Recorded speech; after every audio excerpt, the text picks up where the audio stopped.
Olá, começamos agora mais um Verdade e Vida, programa da Igreja Presbiteriana do Brasil, preparado com muito carinho para você. Daqui a pouquinho você vai poder acompanhar a mensagem com o Reverendo Hernandes Dias Lopes, a temática de hoje, cuidado com os críticos. E também eu vou ter a oportunidade de conversar com o pastor Roster Guimarães Lopes, presidente do Conselho da Agência Presbiteriana de Evangelização e Comunicação e também pastor da Igreja Presbiteriana Unida de São Paulo. Reverendo Roster, que alegria tê-lo conosco mais uma vez aqui no programa Verdade e Vida. Um imenso prazer, meu querido amigo Reverendo Rodrigo, estar com você aqui mais uma vez nesse programa tão importante que é o Verdade e Vida, que tem abençoado tanta gente para a glória de Deus. É verdade, Reverendo Roster. Verdade e Vida agora de cara nova, novo cenário, mas as mesmas mensagens a respeito do Evangelho da Graça de Cristo Jesus que tem sido marca desse programa ao longo dos últimos 15 anos. E hoje a gente vai poder conversar um pouquinho mais sobre a visão da nossa Igreja Presbiteriana do Brasil, sobre evangelização, sobre o cuidado de Deus para com a nossa vida, em coisas práticas do dia a dia, inclusive em como lidar com as críticas que são uma realidade, não é verdade, pastor Rosta? É verdade, meu amigo Reverendo Rodrigo. Por que isso acontece? Por que crítica faz parte do dia a dia do ser humano e também, do cristão, do discípulo e da discípula de Jesus? O grande problema com a questão da crítica, Reverendo Rodrigo, é que nós somos pecadores. Então, todos nós, no íntimo, nos achamos muito bons. E quando alguém aponta algo que aparentemente não está bom diante dos nossos olhos, nós ficamos chateados, porque a crítica acaba mostrando os nossos defeitos, os nossos pecados e as nossas falhas. Mas o problema não está somente naquele que recebe a crítica, mas também naquele que a realiza. Porque aquele que realiza a crítica é pecador. E nem sempre o objetivo é a glória de Deus ou o bem da pessoa que está sendo criticada. Então nós temos dois aspectos aí, A questão do cuidado que a gente tem que ter em relação à crítica, porque às vezes essa crítica pode até ser algo verdadeiro, real e justo, porque nós somos pessoas limitadas, falhas e pecadoras, Não somos tão bons como nós acreditamos ou como nós contamos muitas vezes para nós mesmos, Parece que a gente tem aquele hábito, de acreditar que nós somos melhores do que de fato somos e a gente vai, fazendo com que as pessoas ao nosso redor pensem nisso, não é verdade, pastor Roster? Eu costumo até brincar que a gente faz isso ao longo da vida inteira, acreditando, que a gente é melhor do que outras pessoas, desde quando a gente estava lá na escola e a gente tinha que chegar em casa e contar para os nossos pais que a gente tinha tirado uma nota baixa na prova de matemática e eles precisavam assinar o boletim e a gente dizia assim, pai, mãe, eu tirei 2 na prova de matemática, mas a sala inteira foi mal, ou o Roster tirou 0, a gente sempre achava alguém, que fosse pior, para a gente poder se sentir bem. Então a gente tem, essa falácia que a gente apresenta de acreditar que nós somos bons. E quando alguém mostra pra gente algum ponto cego, a gente tem dificuldade de lidar com esse feedback e com essa crítica. E a gente precisa aprender a perceber que nós também temos falhas. Mas existe uma outra situação, que eu acho que essa é a temática, do nosso dia, que tem a ver com aquelas críticas que são injustas, aquelas oposições que são desleais, e a gente encontra uma série de situações assim em todas as escrituras sagradas. E como que as escrituras sagradas, então, pastor Roster, nos ajudam a lidar com essa situação? Quando nós estamos lidando com críticas que são injustas, com uma oposição que é desleal.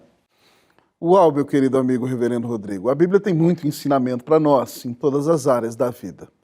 E no que diz respeito à questão da crítica injusta, a primeira coisa que nós devemos fazer é avaliar a nossa vida, para de fato saber se essa crítica é injusta mesmo. Porque, como você já bem disse, nós somos muito mais pecadores do que nós gostamos de reconhecer. E quando nós olhamos para as Escrituras lá em Efésios 2, por exemplo, a Bíblia diz que sem Cristo nós estávamos mortos, que nós andávamos debaixo da influência do príncipe da potestade do ar, e nós andávamos segundo o curso deste mundo. Então nós temos que avaliar a nossa vida para ver se de fato a crítica é verdadeira ou não. Constatando que ela não é verdadeira, então nós devemos dobrar os nossos joelhos e colocar diante de Deus essa pessoa que fez a crítica. E entender como nós podemos glorificar a Deus mesmo depois de uma crítica injusta, porque a Bíblia nos diz que nós não devemos nos vingar a nós mesmos, mas devemos dar lugar à ira, e o Senhor disse: minha é a vingança, eu sou o Senhor. Então, quando nós nos defendemos, nós não estamos confiando, de fato, que Deus é a nossa defesa. É claro que, se é uma crítica que tem simplesmente o objetivo de desanimar você, de tirar você do foco, você não dá ouvidos e segue adiante. Agora, se é uma crítica muito séria, que coloca em risco o seu caráter, a sua idoneidade, o seu testemunho como cristão, então você pode, de maneira cristã, responder à crítica para provar que, de fato, ela não é verdade e a sua vida continua glorificando a Deus. Essa seria uma boa dica, então, né, pastor Roster, que nós devemos cuidar do nosso caráter, né? Procurar viver de forma irrepreensível, né? Irrepreensível não é aquela pessoa perfeita, mas é aquela pessoa que não precisa ser repreendida, porque ela procura fazer o que é correto, né, mesmo que isso seja difícil, e ainda, né, que erre, ela reconhece, né, o seu erro e está disposta a pedir perdão. E devemos deixar que Deus seja aquele que cuida da nossa reputação, né? O grande problema é que muitas vezes nós estamos mais preocupados em manter em alta a nossa reputação, né, do que preservar o nosso caráter e viver de forma irrepreensível. Então esse é um grande desafio que nós temos enquanto discípulos de Jesus, para poder lidar com qualquer tipo de frustração ou mesmo com qualquer tipo de oposição. Mas Deus é aquele que nos auxilia a poder lidar com essa situação. O que poderia ser, de maneira prática, né, algumas atitudes que uma pessoa que está lidando com isso, com a questão de uma oposição que ela percebe que é injusta, ou uma crítica que ela percebe que é injusta, como se comportar diante de Deus sobre essa situação?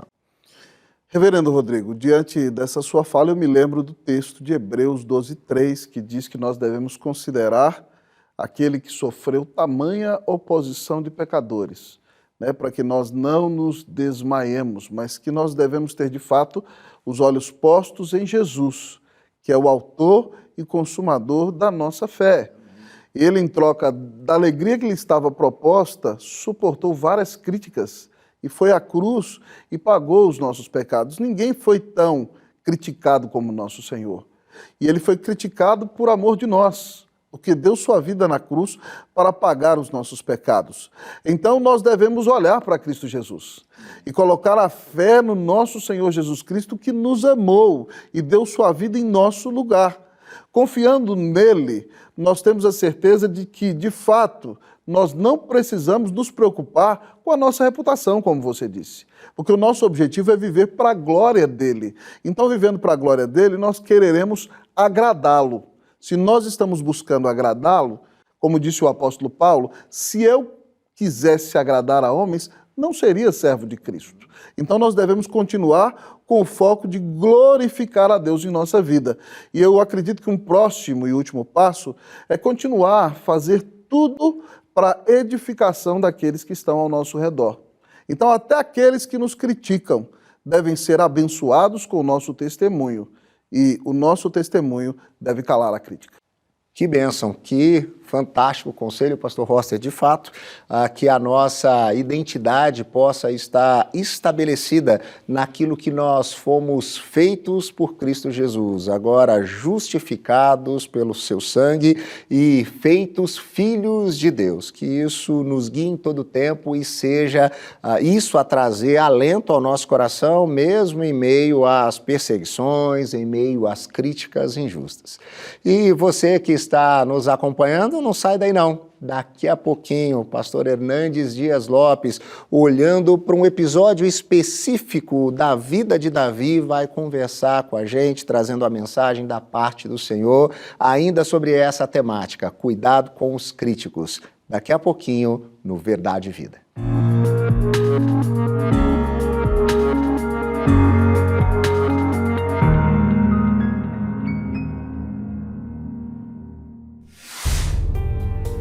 Ansiedade é preocupação exagerada, pressa, angústia, medo. Ansiedade rouba sua alegria, tira sua paz, seu brilho, consome pouco a pouco a sua vida. Vivam sem preocupações na presença de Deus, pois Ele toma conta de vocês.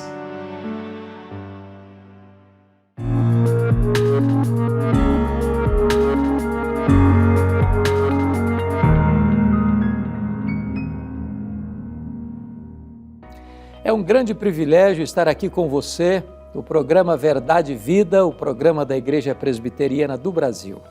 Hoje eu quero tratar com você sobre um tema muito importante, cuidado com os críticos. E vamos abordar este assunto à luz de 1 Samuel, capítulo 17, versos 28 a 30. Vamos ouvir a leitura deste texto. Ouvindo Eliabe, seu irmão mais velho, falar àqueles homens, acendeu-se-lhe a ira contra Davi e disse: Por que descesse aqui, e a quem deixaste aquelas poucas ovelhas no deserto? Bem conheço a tua presunção e a tua maldade. Desceste apenas para ver a peleja. Respondeu Davi: Que fiz eu agora? Fiz somente uma pergunta. Desviou-se dele para o outro e falou a mesma coisa. E o povo lhe tornou a responder como dantes. Não é fácil lidar com as críticas. Nem sempre os críticos nos amam, porque a crítica feita por aquele que nos ama é bem-vinda.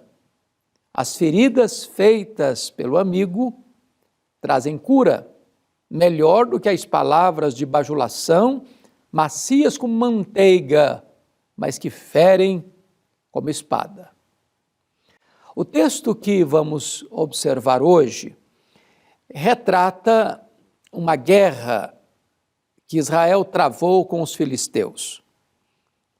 Estava enfileirados os soldados de Saul, de um lado, e do outro lado os soldados filisteus. Foi quando, do lado dos filisteus, surge um gigante, o gigante Golias. E ele desafiou os soldados de Israel da seguinte maneira: não é preciso lutar, dê-me um homem para lutar comigo. Se eu vencer, vocês nos servirão. Se ele me vencer, nós serviremos a vocês. E esse duelista, o gigante Golias, durante 40 dias, 2 vezes por dia, afrontou as tropas de Israel e todos fugiram de medo, 40 dias, 2 vezes por dia. Neste interim, chega neste acampamento Davi. E ele quer saber o que está acontecendo, porque ele chega na hora da debandada geral, e informam a ele que tem um gigante, um duelista, que está afrontando os soldados de Saul e ninguém tem coragem de enfrentá-lo. Davi então pergunta: mas quem é esse incircunciso filisteu para afrontar os exércitos do Deus vivo? E Davi se dispõe a enfrentar aquele gigante. É nesse momento que o seu irmão mais velho, Eliabe, num processo amargo, critica Davi. E critica de forma severa e impiedosa. E aqui eu gostaria de, à luz do texto, extrair algumas lições. Primeiro, a crítica dói, e dói mais, quando ela vem daqueles que deveriam estar do nosso lado e estão contra nós. Eliabe era irmão de Davi, carne de Davi, sangue de Davi, que devia estar do lado de Davi, não contra ele. Quando a crítica vem de um estranho, ela não machuca tanto, mas quando ela vem daqueles que convivem conosco, são próximos a nós, às vezes até aparentados, isso nos machuca mais profundamente. Em segundo lugar, a crítica dói mais quando ela vem daqueles que nos conhecem há muito tempo. Ora, Eliabe era o irmão mais velho de 8 irmãos e Davi era o caçula. Portanto, Eliabe viu Davi nascer, viu Davi crescer, conhecia o caráter de Davi. E, não obstante tudo isso, ele critica Davi. Ele critica Davi não porque o desconhece, mas porque o conhece.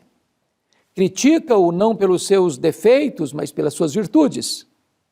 O que incomoda o crítico não são seus erros, são seus acertos. Não é a sua covardia, é a sua coragem. Mas, em terceiro lugar, as críticas doem mais quando elas vêm temperadas, envelopadas de ira, de destempero emocional. A Bíblia diz que Eliabe se irou contra Davi, acendeu em ira contra Davi. Mas por quê? O que Davi fez? Na verdade, Davi não fez nada contra Eliabe. Davi apenas está se dispondo a enfrentar o gigante que Eliabe e seus pares estão fugindo há 40 dias. E, portanto, Eliabe está irado por uma razão única. Ele não pode admitir que outro, que não ele, receba os louros dessa vitória. Se Davi vence o gigante e recebe os aplausos da nação por este feito, as glórias da vitória não estariam nas mãos de Eliabe, sim nas mãos de Davi.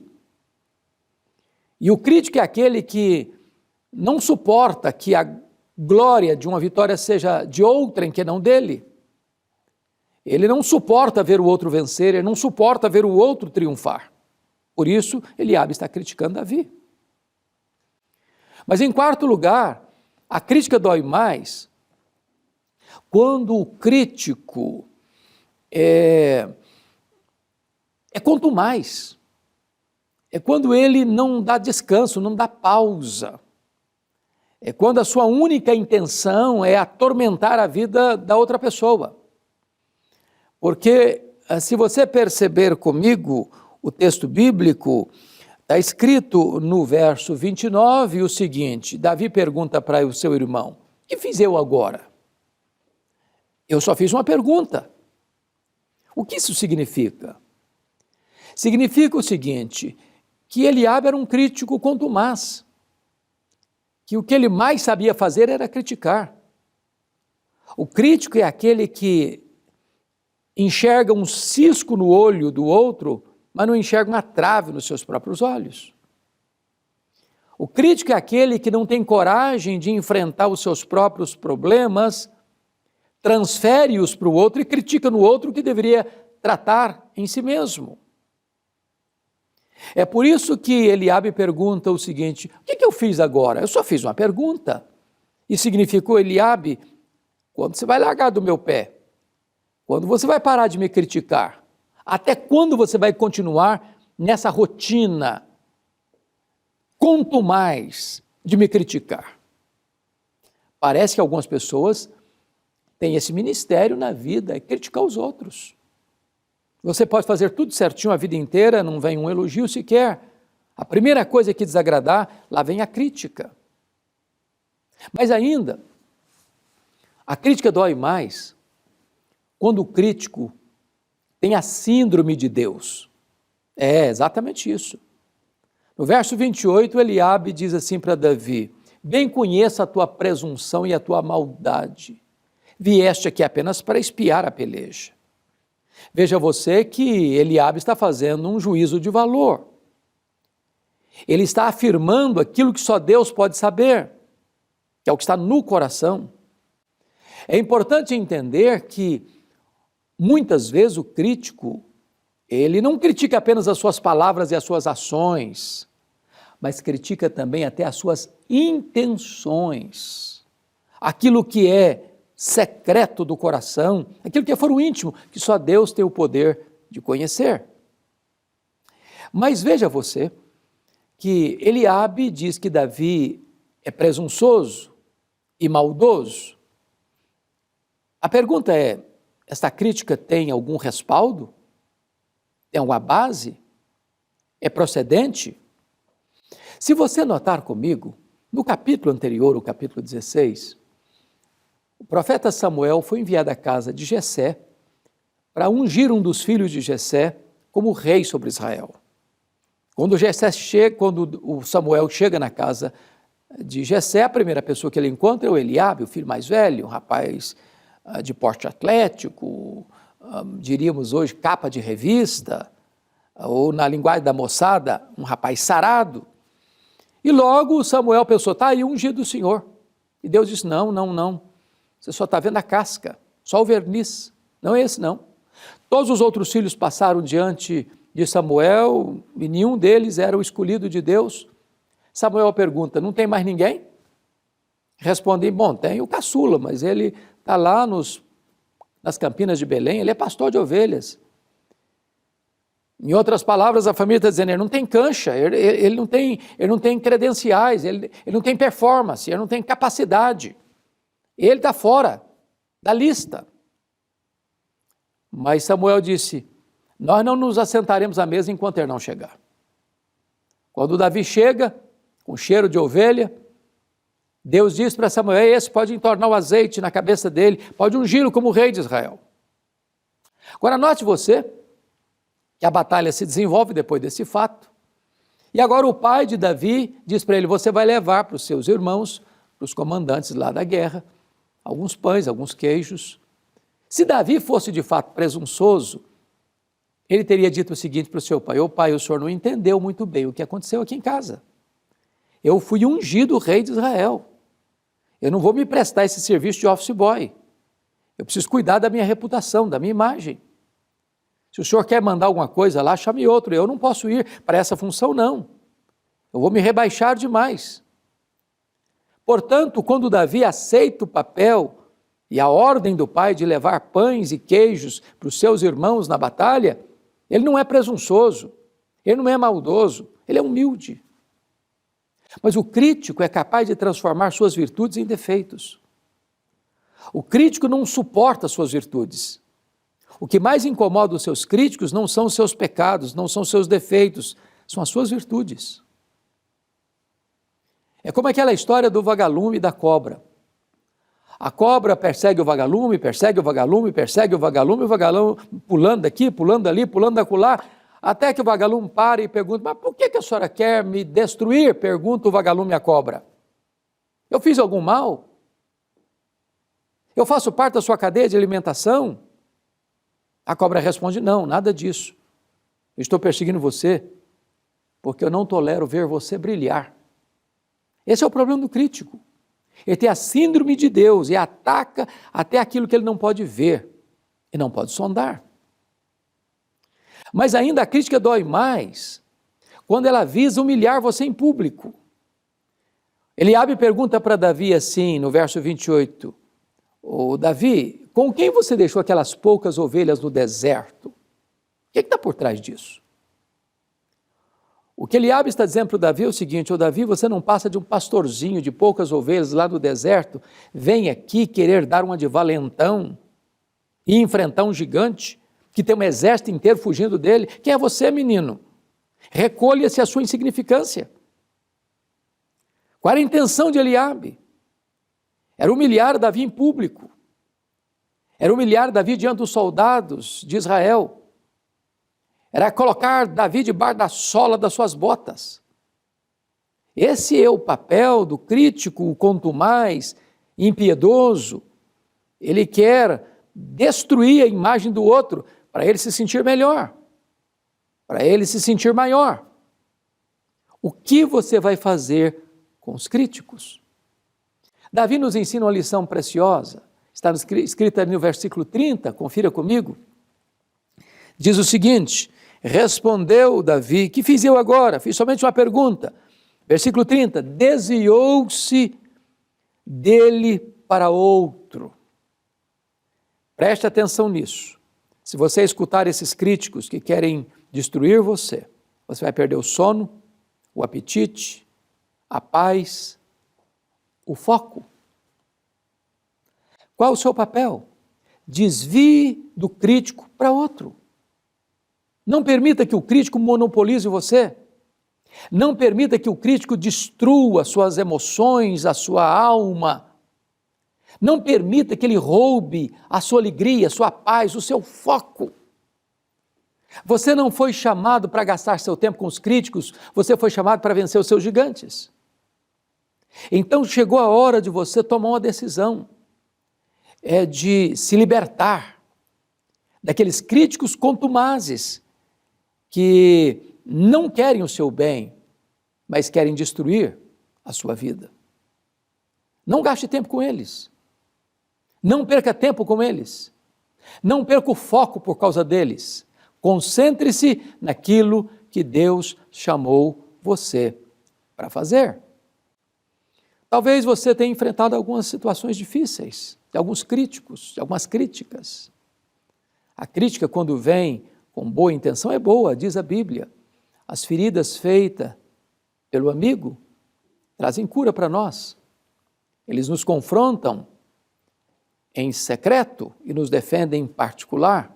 Ou melhor, eles nos defendem em secreto, eles nos confrontam em secreto e nos defendem em público. Mas o crítico não. Ele quer destruir a sua imagem em público para ele se sentir melhor. Eu quero orar com você. Eu quero colocar a sua vida diante de Deus. Porque quem sabe hoje Deus vai tirar algumas amarras da sua vida, alguns nós da sua jornada e livrar você desse sentimento tão ruim de se sentir massacrado por aqueles que querem a sua ruína. Deus, eu te peço que tu apliques esta palavra ao coração daqueles que nos assistem, para que eles tenham serenidade, firmeza, coragem para enfrentar os seus críticos e saber que nós não estamos aqui para agradar a homens, mas para servir a Cristo, a razão da nossa vida. É em nome dele que nós te oramos. Amém.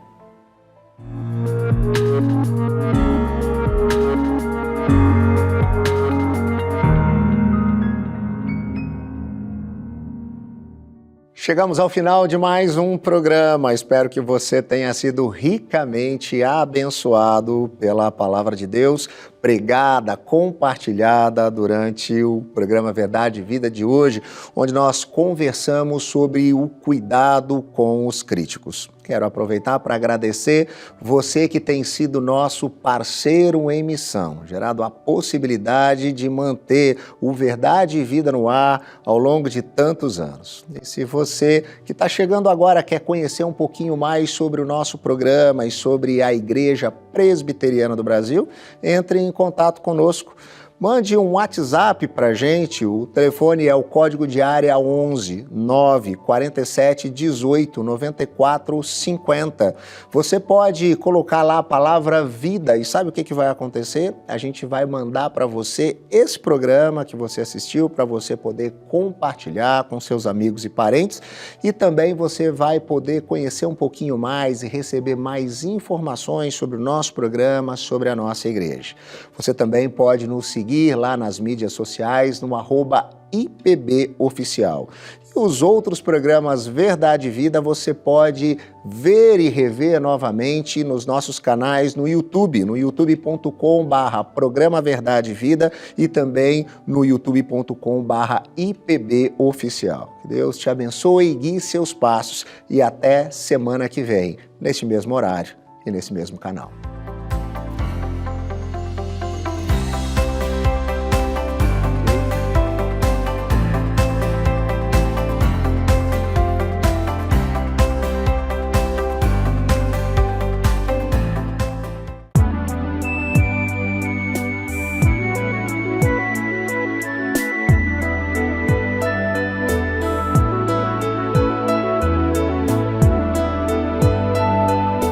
Jesus, a fonte das águas vivas.